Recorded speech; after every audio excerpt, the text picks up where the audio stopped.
நீங்கள் ஏற்கனவே பெற்றுக்கொண்டு இருக்கிறீர்கள். ஏன் இன்னும் ஜெபம் பண்ணி கொண்டு இருக்கிறீர்கள்? ஜெபம் செய்ய சிறந்த வழியை நான் கற்றுக் கொடுக்கிறேன்.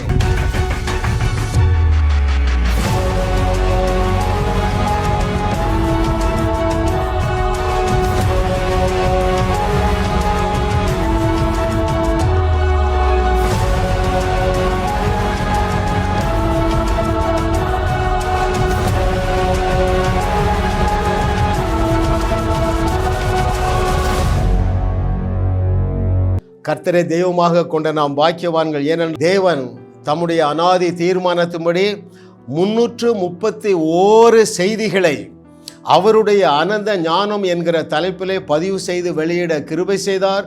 ஆயிரக்கணக்கான மக்கள் ஆசீர்வாதத்தை பெறுகிறீர்கள்.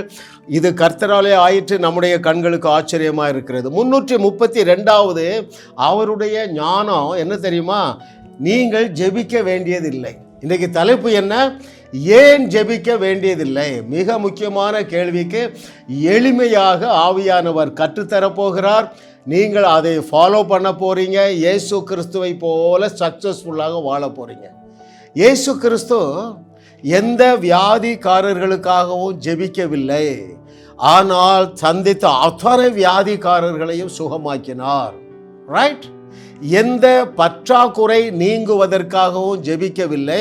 ஆனால் அவர் சந்தித்த அத்தனை பிரச்சனைகளையும் அத்தனை பற்றாக்குறையையும் அவர் தீர்த்து வைத்தார். அந்த கலையைத்தான் நான் உங்களுக்கு கற்றுத்தரப்போகிறேன். ஆமென். அந்த வாசலுக்கு பேர் அலங்கார வாசல். ஆனால் அங்கே காட்சி அலங்கோலமான காட்சி. பிரச்சனையை தீர்த்து வைக்க பேதுரு ஜெபிக்கவில்லை. ரைட்? என்ன செய்தா? இயேசுவின் நாமத்தில் எழுந்து நட என்று சொன்னான். மார்க் 11:23 கீழ்ப்படிந்தார். ஆமென். ஐயா, நீங்களும் நானும் இயேசுவையும் இயேசு கிறிஸ்துவையும் பேதுருவையும் பவுலையும் எலியாவையும் எலிசாவையும் பின்பற்றி இப்பொழுது இந்த மதம் நம்பிக்கொண்டு இருக்கிறது. பாருங்கள், எதை நம்புகிறது? எந்த பிரச்சனைனாலும் நம்ம ஜெபிக்கணும், எந்த பிரச்சனையினாலும் நம்ம உபவாசம் பண்ணணும். அப்படி என்கிற பொய்யை, அந்த மாயையிலிருந்து நீங்கள் வெளியே வர போகிறீர்கள். நீங்கள் சந்திக்கிற அத்தனை பிரச்சனையையும் நீங்கள் தீர்த்து வைப்பீர்கள். ஏன் நீங்க ஜெபிக்க வேண்டியதில்லை தெரியுமா? You have already got it. தமிழில் நீங்கள் ஏற்கனவே அதை பெற்றுக்கொண்டு இருக்கிறீர்கள். எதை பெற்றுக்கொண்டு இருக்கிறீர்கள்? ஐயா, அவருடைய தழும்புகளால் இந்த உலகத்தில் உள்ள அத்தனை பேரும் சுகத்தை பெற்றுக்கொண்டு இருக்கிறார்கள். அந்த திமிர்வாதம் பிடிச்சவனை கூரையை பிரிச்சுட்டு இறக்குறாங்க. இயேசு கிறிஸ்து ஜெபிக்கவில்லை. என்ன செய்தாரு? உன் படுக்கையை எடுத்துக்கொண்டு நட என்று சொன்னார். தீர்வை சொல்லுவதுதான் பெஸ்ட் பிரேயருங்க. அப்படி சொன்னா உங்களுக்கு புரியுதா? 100க்கு அதிபதி தீர்வை சொன்னா என்ன சொன்னா? ஐயரே, நீ எங்க வீட்டுக்கெல்லாம் வர வேண்டாம், நானும் பிஸி, நீங்களும் busy. Why should you waste your time? ஒரு வார்த்தை சொல்லுங்க, என்னுடைய வேலைக்காரன் சொஸ்தமாவான் என்று சொன்னா அவர் பாருங்க, அது பெஸ்ட் பிரேயருங்க. அதுதான் பெஸ்ட் பிரேயர் பைபிள்ல. இயேசு என்ன செய்தாரு? பின்னால 100கணக்கான நபர்கள் வருகிறார்கள். அப்படி ஸ்டன்னாய் நின்றுட்டாரு. திரும்பி பார்த்து சொல்றாரு, அடா அருமையானவர்களே, இப்படிப்பட்ட விசுவாசத்தை நான் இஸ்ரவேலர்களுக்குள்ளும் காணவில்லை. என்ன சொன்னாரு? நீ போ, அவன் வேலைக்காரன் சொஸ்தமாயிட்டான். The best prayer, dearly beloved. He is our complete model. Who? Our Lord Jesus Christ is complete model. ஜெபத்திற்கும் நீங்கள் அவரைத்தான் பின்பற்ற வேண்டும். ஆமென். இன்றைக்கு ஒரு கலையை கற்றுக் கொடுக்க போறேன். ஜெபம் செய்ய சிறந்த வழியை ஆவியானவர் என் மூலமாக உங்களுக்கு கற்றுத்தருவார். அருமையானவர்களே, பாருங்கள், உங்களுக்கு தேவையான எல்லாவற்றையும் சிலுவையிலே சம்பாதித்து உங்களுடைய அக்கௌண்ட்டை டெபாசிட் பண்ணிட்டாருப்பா. சரி, நீங்கள் கவலைப்படுறீங்க, சரியா? உங்கள் வாழ்க்கையில் சமாதானம் இல்லை. ஆனால் வசனம் என்ன சொல்லுகிறது? சமாதானத்தை உண்டு பண்ணும் ஆக்கினை அவர் மேல் வந்தது. அவர் என்ன செய்தார் சிலுவையில்? தேவரக சமாதானத்தை உங்க அக்கௌண்ட்ல டெபாசிட் பண்ணிட்டாரு. அது எப்படிப்பட்ட சமாதானம்? என்னுடைய சமாதானத்தையே நான் உங்களுக்கு வைத்து விட்டு போகிறேன். எப்படி உங்களுக்கு கொடுத்துட்டாரு? சிலுவையிலே உங்கள் துக்கத்தை எல்லாம் சுமந்ததினாலே அவர் துக்கம் நிறைந்தவரானார். அவருடைய அந்த சமாதானத்தை என் மேல் வைத்ததினாலே நான் சமாதானத்தினால் நிரப்பப்பட்டு இருக்கிறேன். உங்களுக்கு தேவைதான சமாதானம்? யோவான் 14 வாசிங்க. என்னுடைய சமாதானத்தையே வைத்து விட்டு போகிறேன். அது டெம்பரரி சமாதானம் அல்ல, நிரந்தரமான சமாதானம். நீ சிறைச்சாலைக்குள்ளே இருந்தாலும் அந்த சமாதானம் வேலை செய்யும். சிங்க கவிக்குள்ளே இருந்தாலும் அந்த சமாதானம் வேலை செய்யும். சீறுகிற நெருப்புக்குள்ளே நீ தூக்கி போடப்பட்டாலும் அந்த சமாதானம் வேலை செய்யும். ஏன்? அந்த சமாதானத்தை ஏற்கனவே உங்களுக்கு கொடுத்துட்டார். உன் துக்கத்தை அவரு சுமந்து தீர்த்து விட்டார். அடுத்தது உங்களுக்கு என்ன பிரச்சனை? ஆரோக்கியம் இல்லை, வியாதியில சிக்கியிருக்கிறீங்க. ஏற்கனவே அருமையானவர்களே, 2000 ஆண்டுகளுக்கு முன்பதாகவே தேவன் சிலுவையிலே உங்களுக்கு ஆரோக்கியத்தை சம்பாதித்து வைப்பதற்காக, சிலுவை மூலமாக உங்க ஆவியிலே வைக்கும்படியாக அவர் தழும்புகள் பெற்றாரா இல்லையா? ரைட். 1 பேதுரு 2:24 அவருடைய தழும்புகளால் நாம் குணமானோம். ஏற்கனவே குணத்தை பெற்றுக்கொண்டோம், சுகத்தை பெற்றுக்கொண்டு விட்டோம். ஆகையினால் தான் நீங்க ஜெபிக்க வேண்டியதில்லைங்க. ஆரோக்கியத்திற்கு ஜெபிக்க வேண்டியதில்லை, சமாதானத்திற்கு ஜெபிக்க வேண்டியதில்லை, ஐஸ்வர்யத்துக்கு ஜெபிக்க வேண்டியதில்லை. அவர் என்ன செஞ்சு முடிச்சிட்டாரு? சிலுவையிலே என்னுடைய தரித்திரத்தை அவர் மேல வைத்ததுனால அவர் தரித்திரரானார். அவருடைய பூமி தாங்க முடியாத ஆசீர்வாதங்களினால் என்னை நிரப்பும்படியாக அவரிடத்திலிருந்து எடுத்ததுனால அவரை எம்டி பண்ணி அந்த ஆபிரகாமுடைய ஆசீர்வாதங்களினால் தேவன் என்னை நிறைத்து விட்டார். டியர்லி பிலவட், ஏன் கடந்து எதற்காக அழுது ஜெபம் பண்றீங்க? நான் அப்படிதாங்க அழுது ஜெபம் பண்ணேன். ஒரு 35 வருஷத்துக்கு முன்பதாக நான் ஒரு 10 லட்சம் ரூபாய் கடன் வாங்கி ஒரு பிஸ்னஸ் ஆரம்பித்தேன். ஆரம்பிக்கும் போது எவ்வளவோ கடன்? 10 லட்சம் ரூபாய் கடன். விடிய காலம் எழுந்து அழுதேன். வாரத்தில் ஒரு நாள் உபவாசம் பண்ணி அழுது பார்த்தேன். என்ன நடந்தது தெரியுமா? ஒரு வருஷத்தில் 10 லட்சம் ரூபா கடன் 20 லட்சம் ஆயிற்று. அப்பவும் மண்டைக்கு எட்டலை. எது எட்டலை? நான் ஏற்கனவே ஐஸ்வர்யவனாக பட்டு இருக்கிறேன் என்பதை என் மனசு அறிந்து கொள்ளவில்லை. 25 வருஷத்துல அந்த கடன் 2.5 கோடி ரூபாய் ஆயிட்டுங்க. எதை அறிந்து கொள்ளவில்லை? ஆபிரகாமுடைய ஆசீர்வாதங்களினால் நான் ஏற்கனவே நிரப்பப்பட்டு இருக்கிறேன் என்பதை அறியலை. ஆண்ட்ரூ உமக்கு பைபிள் காலேஜ் போனோம் பாருங்க, அந்த நாலேஜ் வந்துட்டு, எப்பா என் தரித்திரத்தை என் கடனை அவர் சிலுவையிலே சுமந்து தீர்த்து விட்டார் என்கிற வெளிச்சம் வந்தது பிறகு பேசினேன். என்ன பேசினேன்? கடன் பிரச்சனையை எழுதி வச்சு பேசினேன். யார் யாருக்கெல்லாம் கடன்? தலைப்போ சாத்தானே. அந்த கடனை கொண்டு வந்த பிசாசை எதிர்த்து நிற்கிற கலையை கற்றுக்கொண்டு 5 பைசா கடன் இல்லைங்க. 25 வருஷம் கடன்காரங்க என்ன ஓட ஓட விரட்டினாங்க. ஒரு நாள் எதிர்த்து நின்றேன். ஒரு வருஷத்துக்குள்ளாக அத்தனை கடன் பிரச்சனையும் தீர்ந்து விட்டது. எத்தனை பேருக்கு புரியுதுங்க? இயேசு கிறிஸ்துவை பின்பற்றும்படியாக தேவன் உங்களை அழைத்திருக்கிறார். ரைட். அங்க என்ன தேவை? திராட்சை ரசம் தேவை.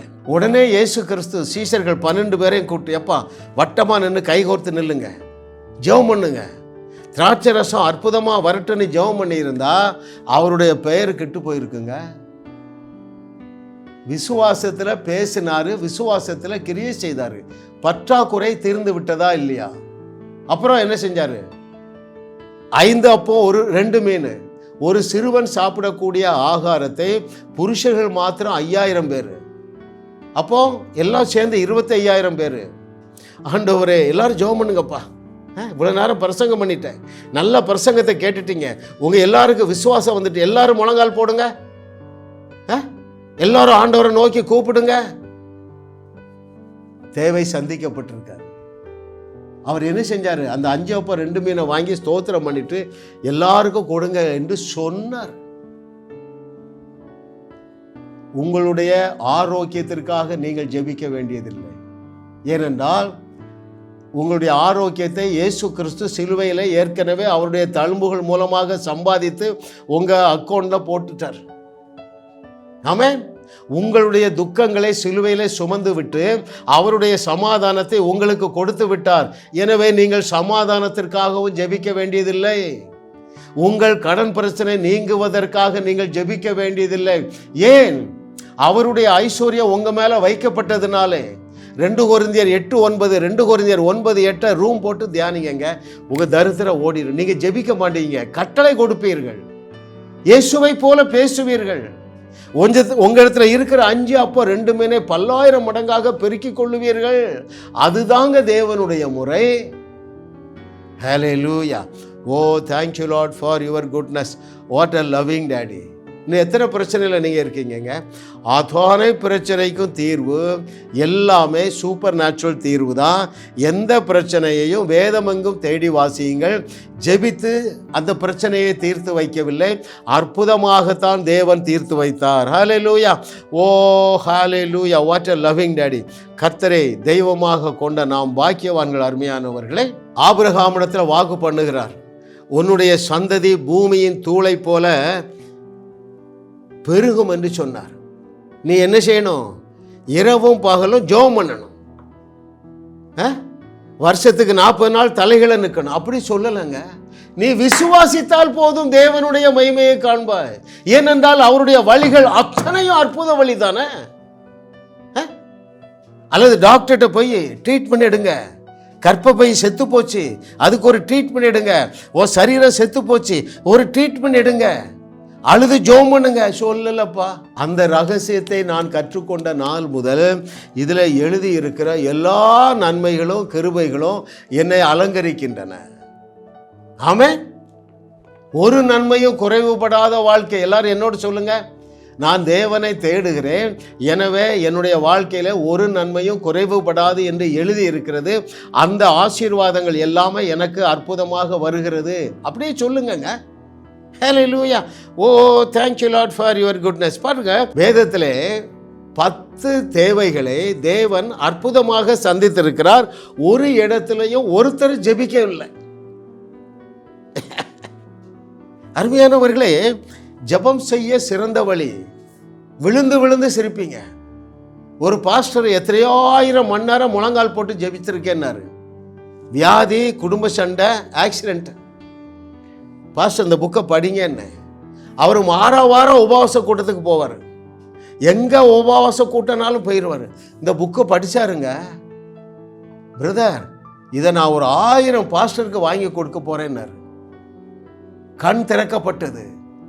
ஜெபிப்பதற்கு முன்பதாகவே அவருடைய தேவைகள் எல்லாம் சந்திக்கப்பட்டது. அருமையானவர்களே, ஆபிரகாமுக்கு என்னங்க வேணும்? பலி பொருள் வேணும். ஏன்னா ஈசாக்கை ரீப்ளேஸ் பண்ணணும். அந்த மலையில் தேவை என்று ஒன்று எழும்புவதற்கு முன்பதாகவே அந்த பலி பொருளாகிய ஆட்டுக்கடாவை தேவன் அங்கேயே வைத்திருந்தாரா இல்லையா? அதுதாங்க அவருடைய வழி. இட் இஸ் ஹிஸ் வே. அதாவது உங்க வாழ்க்கையில நீடு, தேவை என்று ஒன்று எழும்புவதற்கு முன்பதாகவே அங்கே தேவைகளை சந்திக்கிற தேவன், ஏற்கனவே அங்கே ஆசீர்வாதங்களை வைத்திருக்கிற தேவன் உன்னோடு பேசுகிறார். அருமையானவர்களே, இஸ்ரவேலர்கள் எகிப்திலிருந்து புறப்படுவதற்கு முன்பதாகவே நலமும் விசாலமுமான பாலும் தேனும் ஓடுகிற தேசத்தை ஆயத்தம் பண்ணி வச்சுட்டு தான் கூப்பிட்டாருங்க. அந்த தேசம் எப்படிப்பட்டது? சகலவித நல்ல வஸ்துக்களால் நிறைந்த வீடுகளை அந்த லட்சக்கணக்கான இஸ்ரவேலர்களுக்கு ராட்சதர்களை கொண்டு ஆயத்தம் பண்ணின பிறகுதான் எழும்புங்கிறார், புறப்படுங்கிறாருங்க. இஸ் அவர் God. It is his wisdom, that is sovereign wisdom. அவருடைய அனந்த ஞானம் 500. அதைத்தான் நாம் இன்னைக்கு தியானித்து கொண்டிருக்கிறோம். அதிலே 332வது செய்தியை ஆவியானவர் நமக்கு கற்றுத்தன்று கொண்டு இருக்கிறார். ஆமென். இஸ்ரவேலர்கள் வனாந்தரத்தில் புறப்படுறாங்க. அவங்களுக்கு என்ன வேணும்? ஆகாரம் வேணும், பாதுகாப்பு வேணும், தண்ணீர் வேணும். தண்ணீர் எப்படி முன் ஆயத்தம் செய்து வைத்திருந்தார் என்று நான் வாசிக்கட்டுமா? அங்கே எண்ணாகமம் 20வது அதிகாரம் 8வது வசனம். The book of Numbers chapter 20 verse 8 I shall read. நீ கோலை எடுத்துக்கொண்டு நீயும் உன் சகோதரனாகிய ஆரோனும் சபையாரை கூடி வர செய்து அவர்கள் கண்களுக்கு முன்னே கன்மலையை பார்த்து பேசுங்கள், அப்பொழுது அது தன்னிடத்தில் உள்ள தண்ணீரை கொடுக்கும். ஐயா, அந்த மலையிலே தேவன் ஏற்கனவே தண்ணீரை நிரப்பி வைத்திருந்தார். தன்னுடைய லட்சக்கணக்கான ஜனங்களுடைய தாகத்தை தீர்க்க already he had prepared. Amen. Already God has stored up water inside the rock. அந்த ராக்ல அவருடைய அனந்த ஞானத்தின்படி தன்னுடைய ஜனங்களுடைய தாகத்தை தீர்க்கும்படியாக தண்ணீரை சேர்த்து வைத்திருந்தார். நீங்கள் ஏற்கனவே பெற்றுக்கொண்டு இருக்கிறீர்கள். ஹல்லேலூயா. ஓ, thank you master for your goodness. What a loving daddy. யோசுவாவிட்ட பேசுறார். என்ன பேசுறார் தெரியுமா? எப்பா, நான் ஏற்கனவே கொடுத்துட்டேன், அந்த கானானை உங்களுக்கு கொடுத்து விட்டேன். யோசுவா 1வது அதிகாரம் 3வது வசனம். The book of Joshua chapter 1 verse 3 I shall read. நான் மோசேக்கு சொன்னபடி உங்கள் காலடி மிதிக்கும் எவ்விடத்தையும் உங்களுக்கு கொடுப்பேன் என்று சொல்லவில்லை, கொடுத்தேன் என்று சொல்லுகிறார். You have already got it. 6வது அதிகாரம் 2வது வசனத்திலே, யோசுவா 6வது அதிகாரம் 2வது வசனத்திலே எரிகோவையும் நான் ஏற்கனவே கொடுத்துட்டேங்கிறாருங்க. யோசுவா 6:2 கர்த்தர் யோசுவாவை நோக்கி, இதோ எரிகோவையும் அதன் ராஜாவையும் யுத்த வீரரையும் உன் கையில் ஒப்பு கொடுத்தேன், நீ அதற்காக ஜெபிக்க வேண்டியதில்லை, already you have got it. கஷ்டப்பட்டு சண்டை போட்டெல்லாம் நீ ஜெயிக்க வேண்டியதில்லை, அது உனக்கு கொடுத்துட்டப்பா. 8:1 பாருங்க, ஜாஷுவா 8:1. அப்பொழுது கர்த்தர் யோசுவாவை நோக்கி, நீ பயப்படாமலும் கலங்காமலும் இரு, நீ யுத்த ஜனங்கள் யாவரையும் கூட்டிக் கொண்டு எழுந்து ஆயு பட்டணத்தின் மேல் போ, இதோ ஆயின் ராஜாவையும் அவன் ஜனத்தையும் அவன் பட்டணத்தையும் அவன் நாட்டையும் உன் கையில் ஒப்பு கொடுத்தே. ஐயா, தேவன் உங்களை தேன் குடிக்கும்படியாக அழைக்கிறார். நானும் உன்னை அழைக்கிறப்பா, தேன் குடிக்கவா. தேன் ரெடியா இருக்கு. யுத்தமே துவங்கலைங்க. எரிகோவுக்கு எதிராக யுத்தம் துவங்குவதற்கு முன்பதாகவே அந்த எல்ஷடாய் தேவன், எல்லளவும் பொய்யுரையாத இறைவன் என்ன சொல்லுகிறார்? எப்பா, எரிகோவை உனக்கு கொடுத்துட்டேன், ஆயி பட்டணத்தை கொடுத்துட்டேங்கிறாரு. உங்க பாஸ்டர் என்ன சொல்றாரு? இல்லை அவர் ஒன்னையும் தரல, நீ 40 நாள் உபவாசம் பண்ணாதான் தருவார் என்ற மாயையை நம்பி இன்னைக்கு நடுத்தருவில் நிற்கிற கூட்டம் மேபி 90% பிலீவர்ஸ். ஹல்லேலூயா. ஓ, இன்றைக்கு விடுதலை பெறுகிற நாள் அருமையானவர்களே. ஆமென். 4 நன்மைகளை இஸ்ரவேல் ஜனங்கள் ஒரு தேவை என்று எழும்புவதற்கு முன்பதாகவே தேவன் கொடுத்து விட்டதை பார்த்தோம். பாருங்க, பலி செலுத்த செல்லுகிற ஆபிரகாம், ஆனா மிருகம் இல்ல. திரும்பி பார்த்தா அங்க ஆடு ரெடியா இருக்கு, ஆட்டுக்கடா ரெடியா இருக்குங்க. ஹல்லேலூயா, ஹல்லேலூயா. கர்த்தரை தெய்வமாக கொண்டவர்கள் நான் பாக்கியவான் என்று சொல்றேன் பாத்தியா, அதுதாங்க சீக்ரெட். நீ எதுக்கும் கடந்து மல்லு கட்ட வேண்டாம், யுத்தம் செய்து ஜெயிக்க வேண்டாம். கர்த்தர் என்ன செய்து விட்டாரு? ஏற்கனவே யுத்தத்தை முடித்து விட்டார். யுத்தம் எல்லாம் முடிஞ்சிட்டு, சிலுவையில் எல்லா யுத்தத்தையும் பண்ணி முடிச்சிட்டாருப்பா. இப்பொழுது நாம் பொசஸ் பண்ண வேண்டிய காலத்தில் இருக்கிறோம் அருமையானவர்களே. 5வது பாருங்க, எதை உங்களுக்காக ஏற்கனவே செய்து முடித்து விட்டார் என்று சொல்லி அங்கே வெளிப்படுத்துகிற விசேஷம் 13வது அதிகாரம் 8வது வசனத்தை நான் உங்களுக்கு வாசிக்கட்டுமா? The book of Revelation chapter 13 verse 8. உலக தோற்றம் முதல் அடிக்கப்பட்ட ஆட்டுக்குட்டியினுடைய ஜீவ புஸ்தகத்தில் பெயர் எழுதப்பட்டிராது. அப்படி போகுது பாருங்க. உலக தோற்றம் முதல் அடிக்கப்பட்ட ஆட்டுக்குட்டி. ஐயா, உங்களுக்காக நம்முடைய நாதனாகிய இயேசு கிறிஸ்து 2000 ஆண்டுகளுக்கு முன்பதாக அல்ல, ஆதாம் ஏவாள் பாவம் செய்வார்கள் என்று அறிந்து அதற்கு முன்பதாகவே ஐயா அங்கே ஒரு பலி செலுத்தப்பட்டது. It is his wisdom. இது நீங்க புரிந்து கொள்ள வேண்டும் என்று முயற்சிக்காதீங்க. அங்கதான் நீங்க சிக்கி இருக்கீங்க. ஐயா, God's ways are always supernatural. All his ways, அவருடைய சொல்யூஷன் எடுத்துக்கிடுங்களேன். Is it not supernatural? எந்த பிரச்சனையை மனித அறிவுக்கு எட்டுகிறபடி தீர்த்து வச்சாருங்க. இந்த ஒரு தலைப்பில் உங்கள் வேதத்தை 1 வருஷம் வாசிங்கங்க. அவருடைய வழிகள் ஆராய்ந்து முடியாதவைகள், அவருடைய வழிகள் அதிசயமானவைகள். அருமையானவர்களே, அப்போ ஒரு மனிதன் பாவம் செய்வதற்கு முன்பதாகவே பரிகாரத்தை தேவன் பண்ணிவிட்டார். Hallelujah. O, thank you Lord for your goodness. இன்னும் 5 ஆசீர்வாதங்கள் உங்களுக்கு இப்பொழுதே ரெடி பண்ணி வச்சுட்டாருங்க. இதை கேட்கிற நீங்க என்ன வியாதியில் இருக்கிறீங்க? கேன்சரா? சக்கரை வியாதியா? என்ன வியாதியாக இருந்தாலும் அதற்கு தேவையான பரிகாரத்தை ஏற்கனவே பண்ணி முடிச்சிட்டாரா இல்லையா? அவர் தழும்புகள் பெற்றாரா இல்லையா? அந்த தழும்புகளால் நீங்கள் குணமாக்கப்பட்டு இருக்கிறீர்கள் என்று 1 பேதுரு 2:24 சொல்லுகிறதா இல்லையாங்க? நீ வியாதிப்பட்ட பிறகு அவர் தழும்புகள் பெறவில்லை. நீ வியாதி பெறுவதற்கு முன்பதாகவே தழும்புகள் பெற்றார். Already got it. You have already got it. Hallelujah. O, thank you Lord for your goodness.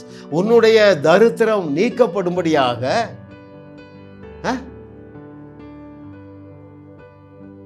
அவர் சிலுவையிலே உனக்காக ஐஸ்வர்யத்தை சம்பாதித்து வச்சாரா இல்லையாங்க? 2 கொரிந்தியர் 8:9 வாசிக்கட்டுமா? நீ இந்த உலகத்தில் பிறப்பதற்கு முன்பதாகவே பூமி தாங்க முடியாத அளவுக்கு நீ ஆசீர்வாதத்தை பெற்றுக்கொள்ள, அல்லது தேவனுடைய வெள்ளியையும் பொன்னையும் பெற்றுக்கொள்ள. வெள்ளிக்கும் பொன்னுக்கும் சொந்தக்காரர் யாரு? நம்முடைய தேவனாகிய கர்த்தர். அதை உன் அக்கௌண்ட்ல டெபாசிட் பண்ணிட்டேங்கிறாரு. 2 கொரிந்தியர் 8:9 நான் முதலாவது வாசிக்கிறேன். நம்முடைய கர்த்தராகிய இயேசு கிறிஸ்துவின் கிருபையை அறிந்திருக்கிறீர்களே, அவர் ஐஸ்வர்யம் உள்ளவராய் இருந்தும் நீங்கள் அவருடைய தரித்திரத்தினாலே ஐஸ்வர்யவான்கள் ஆகும்படிக்கு உங்கள் நிமித்தம் தரித்திரர் ஆனாரே. ஐயா, நீ பிறப்பதற்கு முன்பதாகவே சிலுவையிலே அவர் தன்னை எம்டி பண்ணி அவருடைய ஐஸ்வர்யத்தினால் தேவன் உன்னை நிறைத்து விட்டார். எதற்காக உனக்கு பூமி தாங்க முடியாத அளவுக்கு ஆசீர்வாதம் வேணும் தெரியுமா? 2 கொரிந்தியர் 9:8, 2 கொரிந்தியர் chapter 9 verse 8. மேலும் நீங்கள் எல்லாவற்றிலும் எப்பொழுதும் சம்பூர்ணமுடையவர்களாயும் சகலவித நற்கிரியைகளிலும் பெருகிறவர்களாயும் இருக்கும்படியாக தேவன் உங்களிடத்தில் சகலவித கிருபையையும் பெருகச் செய்ய வல்லவராய் இருக்கிறார். அப்படின்னா என்ன பொருள்? கோடா கோடியாய் நீ பெருகி எண்ணற்ற ஏழைகளை வாழ வைப்பாய். ஐயா, நீ கோடீஸ்வரனாகி இந்த உலகத்தில் உள்ள தரித்திரத்தை நீ எராடிகேட் பண்ணணும். பழைய ஏற்பாட்டில் சொல்லியிருக்காருங்க. எப்படி? நீயோ கடன் வாங்குவதில்லை, அநேக ஜாதிகளுக்கு கடன் கொடுக்கணும். அப்போ ஜாதிகளுக்கு, அதாவது you shall lend to nations, தேசங்களுக்கு கடன் கொடுக்க வேண்டும் என்றால் நம்முடைய தகப்பனாகிய தேவனுடைய வெள்ளியும் பொன்னும் நமக்கு வர வேண்டுமா இல்லையா? அதனால தான் சொல்றேன், நீ ரூம் போட்டு தியானி. 2 கொரிந்தியர் 8:9 2 கொரிந்தியர் 9:8 நீ ரூம் போட்டு தியானிப்பா. உன் தரித்திரத்தை தேடியும் காணாதிருப்பா என்று கர்த்தர் சொல்லுகிறார்.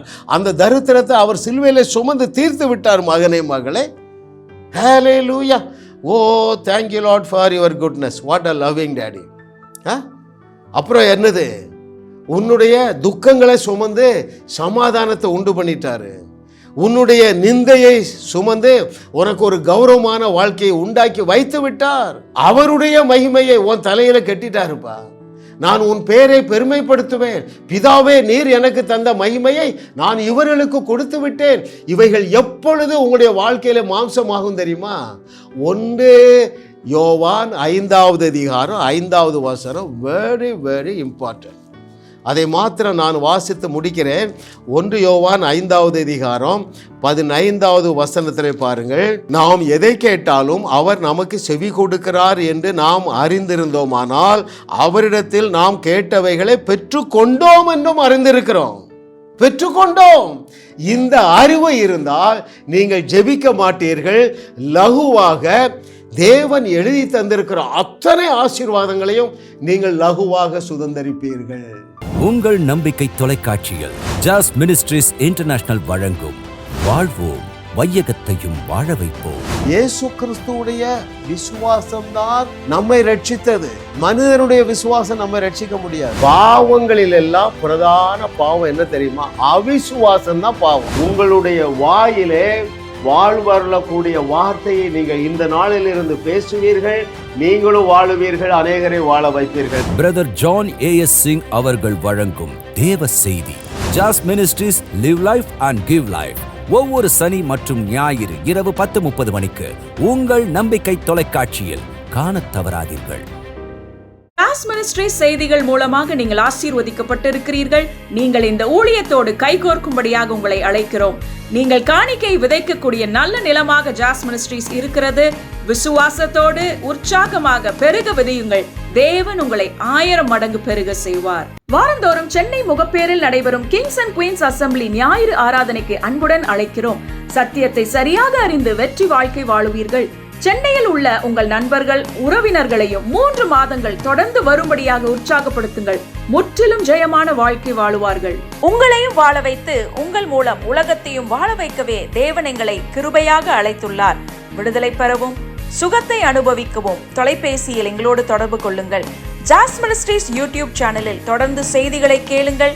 சப்ஸ்கிரைப் செய்யுங்கள். வீடியோக்களை லைக் செய்து பலரோடு பகிர்ந்து கொள்ளுங்கள். அவர்களும் ஆசீர்வதிக்கப்படட்டும்.